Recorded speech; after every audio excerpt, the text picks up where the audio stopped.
Hello everyone, welcome back to our YouTube channel. চলে এসে নতুন একটা মিনি ব্লগ নিয়ে। দেখতেই পাচ্ছি প্রচণ্ড বৃষ্টি পড়ছে, আর কি বলবো, বলবার মতো নয়। এত বৃষ্টির মধ্যে কোথায় দাঁড়িয়ে আছি আমরা, দোকানে রওনা যাচ্ছে। বৃষ্টির মধ্যে আমরা আজকে কিভাবে যাব জানি না, যা বৃষ্টি পড়ছে এর জন্য লেট হয়েছে, প্রচুর লেট করে। আর জানি না কোথায় যাবো, যদি যাই তোমরা পুরো ভিডিওটা দেখতে থাকো, জানতে পারো কোথায় যাচ্ছি আমরা। এখন টাটা পেরিয়ে আমরা এখন লঞ্চ ধরবো। এই যে আমার দুটো বন্ধু এসে গেছে, চলো দেখছি তারপরে টাটা। আমরা এখন লঞ্চ ধরবো, যাই দেখি, তোমরা পুরো ভিডিওটা দেখো, জানতে পারবো আমরা কোথায় যাচ্ছি। টাটা।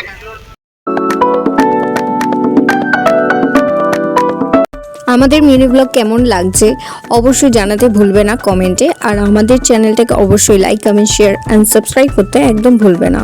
আমাদের সাথে যে বান্ধবীটা রয়েছে ওই কিন্তু এই প্ল্যানটা করেছিল, কিন্তু শেষমেশ আবার বৃষ্টিই হলো।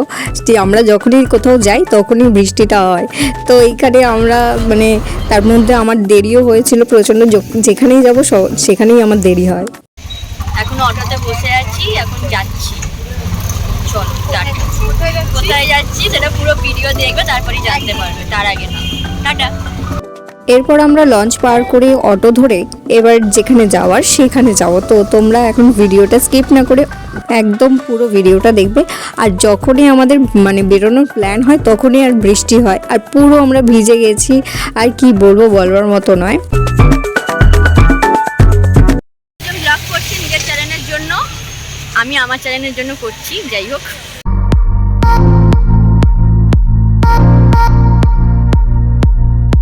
তারপর আমরা জোড়াসাঁকো ঠাকুর বাড়িতে চলে এসেছি। তো এই রবীন্দ্রনাথ ঠাকুরের বাড়িতে কোনো সময় আমাদের আসা হয়নি, অনেকবার ঠিক করা হয়েছিল তো কোনোভাবেই আসা হয়নি। তো যাই হোক, এইবার আমরা ঠিক করেছি যে যাও, কিন্তু প্রচণ্ড লেটও হয়ে গেছিলো। জানি না আমাদেরকে ঢুকতে দেবে আর কতক্ষণ থাকতে দেবে জানি না। তো এখানে দেখো পুরো ভিডিওটা স্কিপ না করে। তার মধ্যে আমাদের তো ফোন এখানে অ্যালাউ নেই যে ফটো তুলবো বা ভিডিও করব, শুধু বাইরে থেকে কোনো রকম ভিডিওটা করেছিলাম, তো ওটাই রয়েছে। তারপর ভেতরের এত সুন্দর সুন্দর জিনিস ছিল বলবার মতো নয়, তো কিচ্ছু ভিডিও করতে পারিনি। ভেতরে ক্যামেরা অ্যালাউ ছিল না, তাই আমরা ভিডিও কিছু করতে পারিনি।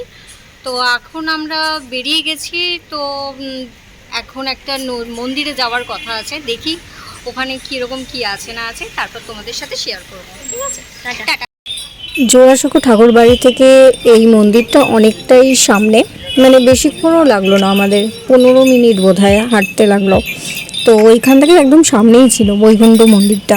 তো এখানে আমরা একটু ঘুরলাম, তারপর একটু ঘোরাঘুরি করার পর একটু বসেছিলাম, তারপর অনেকক্ষণ বসেছিলাম। তারপর ওখানেও আবার দেখছিলাম ফোন অ্যালাউ ছিল না। তো যাই হোক, আমরা তো নিজেদের মতন ফটো তুলেছিলাম বসে, তারপর কোনো রকম তুলে নিয়েছিলাম যাতে কেউ দেখতে না পায়। তারপর আমরা ভেতরে গেছি। মন্দিরের সামনে যে মহিলারা বসে রয়েছে ওনারাই বলছিল যে ফোন অ্যালাউ নেই, ফটো তুলতে পারবে না, ভিডিও করতে পারবে না, ফটো তুলতে পারবে না। তো আমরা জানতাম না, সেই জন্য আমরা ভিডিও করে নিয়েছিলাম, ফটো তুলে নিয়ে, যদিও বাইরে থেকে যা তোলার তুলেছি। তারপর নিজেদের মধ্যে এখানে ফটো ভিডিও করে আমরা এখন এসেছি বৈকুণ্ঠনাথ মন্দিরে, তো এখানে বসে আছে অনেকক্ষণ ধরে ফটো তুলছি।